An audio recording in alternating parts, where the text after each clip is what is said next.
ओम शांति। 8 फरवरी की बाबा की मुरली। मीठे बच्चे, तुम ब्राह्मण ही गॉडली स्टूडेंट हो। तुम्हें बाप ने रचता और रचना का ज्ञान देकर मास्टर जानी जाननहार बनाया है। अभी तुम सब कुछ जान जाते हो।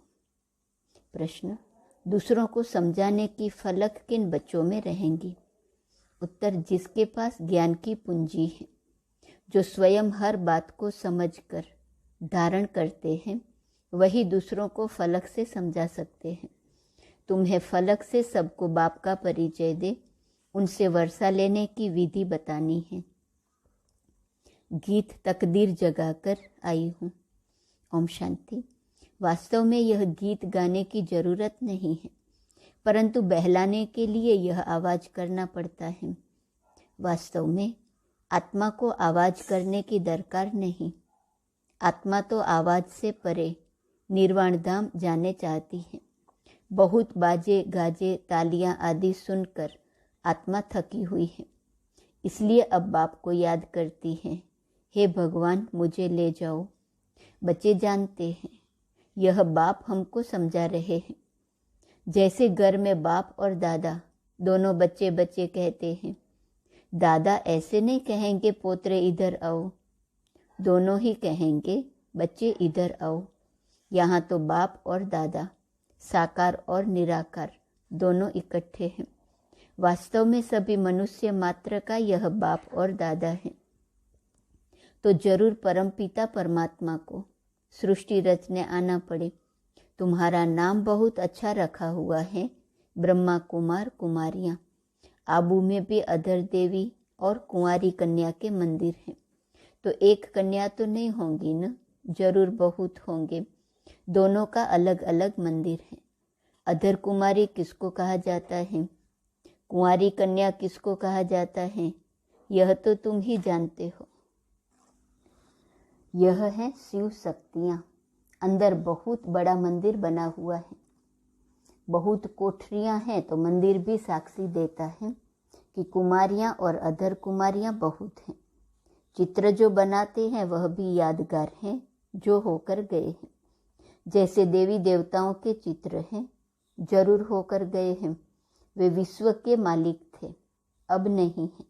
विश्व के रचयिता ने ही भारत को विश्व का मालिक बनाया। कैसे?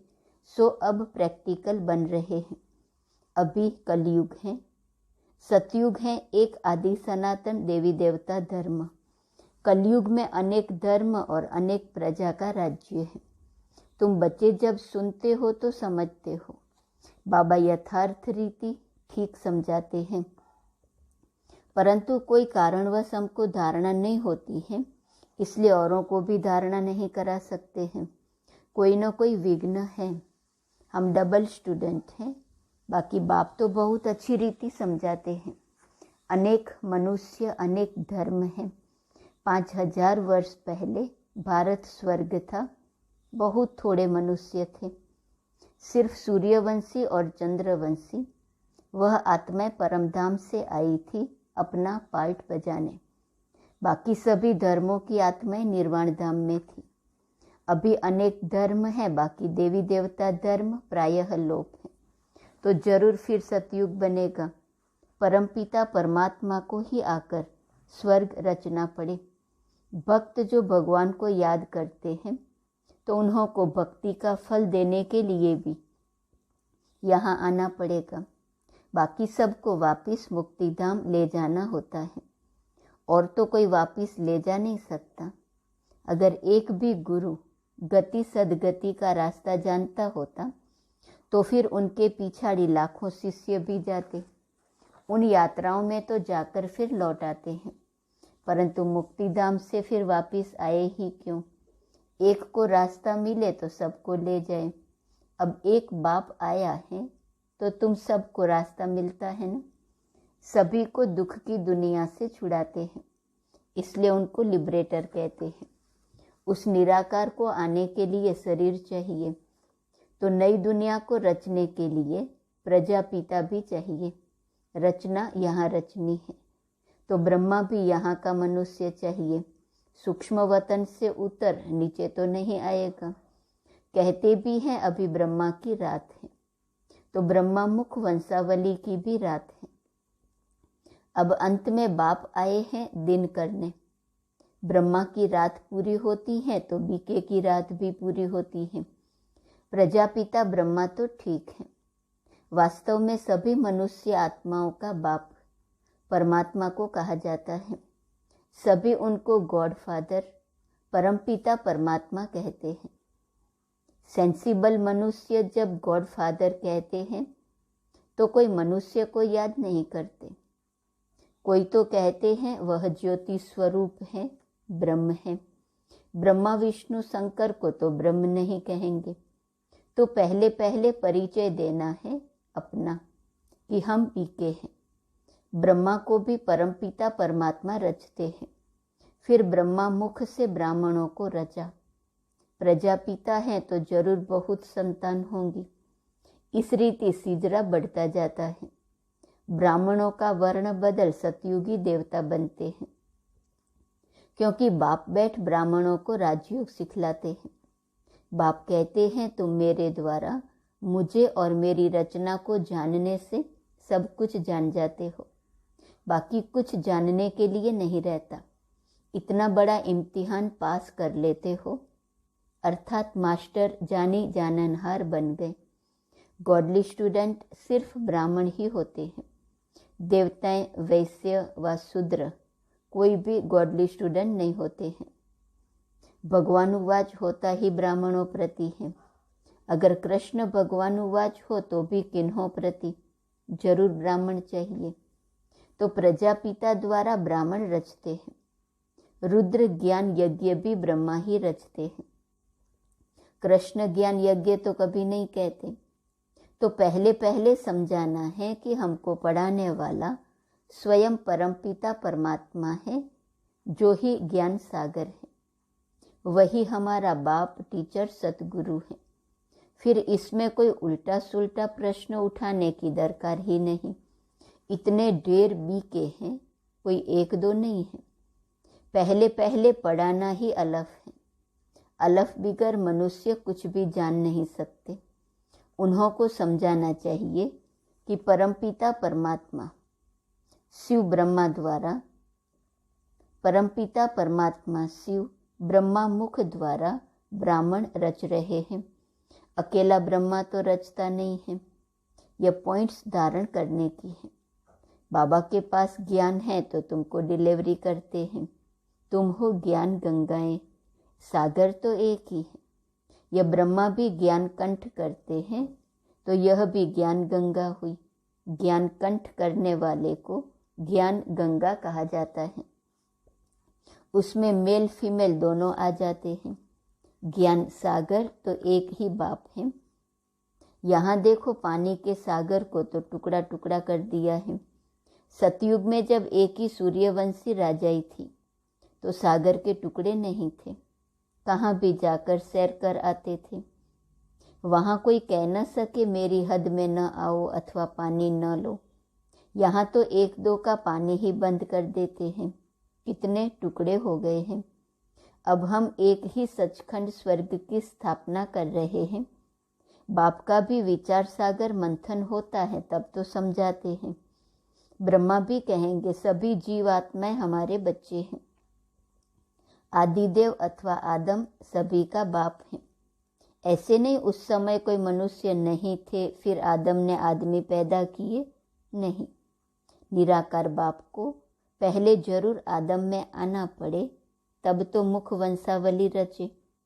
बाकी ऐसे नहीं कोई मुख से निकल आए व नासिका या पवन से पैदा हुए। यह सब है भक्ति की बातें। मनुष्य तो कछ मछ को भी पूछते रहते हैं। तो पहली पहली बात है कि आत्माओं का बाप कौन है। वह जरूर स्वर्ग रचता होगा। अब तो नरक है। अभी हम स्वर्ग के लिए राजयोग सीख रहे हैं। किसके द्वारा? परमपिता परमात्मा द्वारा। ब्रह्मा भी उन द्वारा पढ़ रहे हैं। परमपिता परमात्मा सभी आत्माओं का बाप है। ब्रह्मा जीव आत्माओं का बाप है। हम उनकी मुख वंशावली ब्रह्मा कुमार ब्रह्मा कुमारियां हैं। हमको ज्ञान फिर भी ज्ञान सागर बाप ही देते हैं। हम श्रीमत पर चलते हैं, वह तो नामी ग्रामी है, ब्रह्मा की मत मशहूर है। ऐसे कभी नहीं कहा जाता कि विष्णु भी उतर आए तो भी नहीं मानेंगे। यह ब्रह्मा के लिए ही कहा जाता है, उनको ज्ञान देता है शिव। तुम भी श्रीमत पर चल श्रेष्ठ बनते हो। बाप समझाते हैं कि मैं आकर देवता धर्म की स्थापना करता हूँ। यह जो आर्य समाजी इतनी खिटपीट करते हैं, उनको बोलो तुम देवताओं को तो मानते नहीं हो, उनको खंडन करने वाले हो। हम हैं देवी देवता धर्म के, तुम्हारा धर्म अलग, देवी देवता धर्म अलग है। हर एक को फ्रीडम है अपने धर्म में कुछ भी करे। मुसलमानों का धर्म अलग है, वह बहुत डिबेट करते हैं कि तुम ऐसे क्यों करते हो। वैसे हमारा धर्म आदि सनातन देवी देवता धर्म है, उसका ही प्रचार करते हैं। तुम इंटरफियर क्यों करते हो। उन्हों को भी युक्ति से समझाना है, उनसे डिस्कशन करने की जरूरत नहीं। कौन? आर्य समाजी जो है। तुमको भी लेना हो तो आओ, बाप अमर लोक स्थापन कर रहा है, इसलिए तुमको पावन जरूर बनना पड़े। बाप कहते हैं इस रावण पर जीत जरूर पानी है। हम शक्ति सेना जीत पा रही है। हमारा उस्ताद कैसे हमको जीत पाना सिखला रहे हैं, सो आओ तो हम तुमको समझाएं। अगर तुमको जीत पानी है तो तुम भी शक्ति दल में शामिल हो जाओ, बाकी फालतू बातें मत करो। परंतु ये फलक से कह वही सकेंगे जिनके पास ज्ञान की पूंजी होंगी। अच्छा, मीठे मीठे सिकिलदे बच्चों प्रति माता पिता बाप दादा का याद, प्यार और गुड मॉर्निंग। रूहानी बाप की रूहानी बच्चों को नमस्ते। रूहानी बच्चों की रूहानी बाप को नमस्ते नमस्ते नमस्ते। धारणा के लिए मुख्य सार। पहली पॉइंट, ज्ञान को कंठ कर मास्टर ज्ञान सागर अथवा ज्ञान गंगा बन पतितों को पावन बनाने की सेवा करनी है। दूसरी पॉइंट, हर एक को बहुत युक्ति से समझाना है, किसी से भी डिस्कस नहीं करनी है, सबको बाप का परिचय देना है। वरदान, प्यूरिटी की पर्सनालिटी और रॉयल्टी द्वारा बाप के समीप आने वाले देही अभिमानी भव। जैसे शरीर की पर्सनालिटी आत्माओं को देहभान में लाती है, ऐसे प्यूरिटी की पर्सनालिटी देही अभिमानी बनाए बाप के समीप लाती है। प्यूरिटी की पर्सनालिटी आत्माओं को प्यूरिटी की तरफ आकर्षित करती है। प्यूरिटी की रॉयल्टी धर्मराजपुरी की रॉयल्टी देने से छुड़ा देती है। प्यूरिटी की रॉयल्टी धर्मराजपुरी में दंड से छुड़ा देती है। इसी रॉयल्टी अनुसार भविष्य रॉयल फैमिली में आ सकेंगे। देही अभिमानी बच्चे इस पर्सनालिटी द्वारा बाप का साक्षात्कार कराने वाले रूहानी दर्पण बन जाते हैं। स्लोगन, हर एक की विशेषता को देखने का चश्मा सदा लगा रहे तो विशेष आत्मा बन जाएंगे। मातेश्वरी जी के अनमोल महावाक्य। अपना यह जो ईश्वरीय सत्संग है कॉमन नहीं है, यह है ईश्वरीय स्कूल कॉलेज, जिस कॉलेज में अपने को रेगुलर स्टडी करनी है। बाकी तो सिर्फ सत्संग करना, थोड़ा समय वहाँ सुना, फिर तो जैसा है वैसा ही बन जाता है, क्योंकि वहाँ कोई रेगुलर पढ़ाई नहीं मिलती है जहाँ से कोई प्रारब्ध बने। इसलिए अपना सत्संग कोई कॉमन सत्संग नहीं है, अपना तो ईश्वरीय कॉलेज है जहाँ परमात्मा बैठ हमें पढ़ाता है और हम उस पढ़ाई को पूरी धारण कर उच्च पद को प्राप्त करते हैं।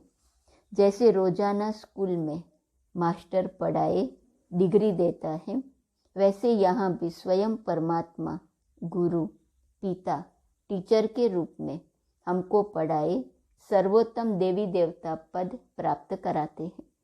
इसलिए इस स्कूल में ज्वाइंट होना जरूरी है। यहाँ आने वाले को ये नॉलेज समझना जरूर है। यहाँ कौन सी शिक्षा मिलती है, इस शिक्षा को लेने से हमको क्या प्राप्ति होंगी। हम तो जान चुके हैं कि हमको खुद परमात्मा आकर डिग्री पास कराते हैं और फिर एक ही जन्म में सारा कोर्स पूरा करना है। तो जो शुरू से लेकर अंत तक इस ज्ञान के कोर्स को पूरी रीति उठाते हैं वो फुल पास होंगे। बाकी जो कोर्स के बीच में आएंगे वो तो इतनी नॉलेज को नहीं उठाएंगे, उन्हों को क्या पता आगे का कोर्स क्या चला। इसलिए यहाँ रेगुलर पढ़ना है, इस नॉलेज को जानने से ही आगे बढ़ेंगे, इसलिए रेगुलर स्टडी करनी है। दूसरी पॉइंट है भगवानुवाच बच्चों के प्रति। बच्चे, जब परमात्मा खुद इस सृष्टि पर उतरा हुआ है तो उस परमात्मा को हमें पक्का हाथ देना है, लेकिन पक्का सच्चा बच्चा ही बाबा को हाथ दे सकता है। इस बाप का हाथ कभी नहीं छोड़ना, अगर छोड़ेंगे तो फिर निधन का बन जाएंगे। कहाँ जाएंगे? जब परमात्मा का हाथ पकड़ लिया है तो फिर सूक्ष्म में ये संकल्प नहीं आना चाहिए कि मैं छोड़ दूं, वह संशय नहीं होना चाहिए। पता नहीं हम पार करेंगे व नहीं। कोई ऐसे भी बच्चे होते हैं जो पिता को न पहचानने के कारण पिता के भी सामने पड़ते हैं और ऐसे भी कह देते हैं हमको कोई की भी परवाह नहीं है। अगर ऐसा ख्याल आया तो ऐसे न लायक बच्चे की संभाल पिता कैसे करेगा? फिर तो मानो गिरा की गिरा, क्योंकि माया तो गिराने की बहुत कोशिश करती है, क्योंकि परीक्षा तो अवश्य लेंगी कि कितने तक योद्धा रुस्तम पहलवान हैं। अब यह भी जरूरी है, जितना जितना हम प्रभु के साथ रुस्तम बनते जाएंगे उतना माया भी रुस्तम बन हमको गिराने की कोशिश करेंगी, जोड़ी पूरी बनेगी। जितना प्रभु बलवान है तो माया भी उतनी बलवानी दिखलाएंगी। परंतु अपने को तो पक्का निश्चय है आखिरिन भी परमात्मा महान बलवान है, आखिरिन उनकी जीत है। श्वासोश्वास इस विश्वास में स्थित होना है। माया को अपनी बलवानी दिखानी है, वह प्रभु के आगे अपनी कमजोरी नहीं दिखाएंगी। बस एक बारी भी कमजोर बना तो खलास। इसलिए भल माया अपना फोर्स दिखलाए, परंतु अपने को मायापति का हाथ नहीं छोड़ना है। वो हाथ पूरा पकड़ा तो मानो विजय है। जब परमात्मा हमारा मालिक है तो हाथ छोड़ने का संकल्प नहीं आना चाहिए। अगर हाथ छोड़ा तो बड़ा मूर्ख ठहरा। इसलिए परमात्मा कहता है बच्चे, जब मैं खुद समर्थ हूँ तो मेरे साथ होते तुम्हें भी समर्थ अवश्य बनना है। समझा? अच्छा, ओम शांति। आज का स्वमान है 8 फरवरी। मैं पास विथ ऑनर हूँ। रोज एक प्रतिज्ञा का तिलक लगाओ कि हर बात में पास विथ ऑनर बनकर दिखाएंगे। पास विथ ऑनर अर्थात संकल्पों में भी सजा ना खाए। वाणी, कर्म, संबंध, संपर्क की बात छोड़ दो, वह तो मोटी बात है, लेकिन संकल्पों में भी न उलझे न मुंझे, ऐसी प्रतिज्ञा करने वाले हिम्मतवान बनो। ओम शांति।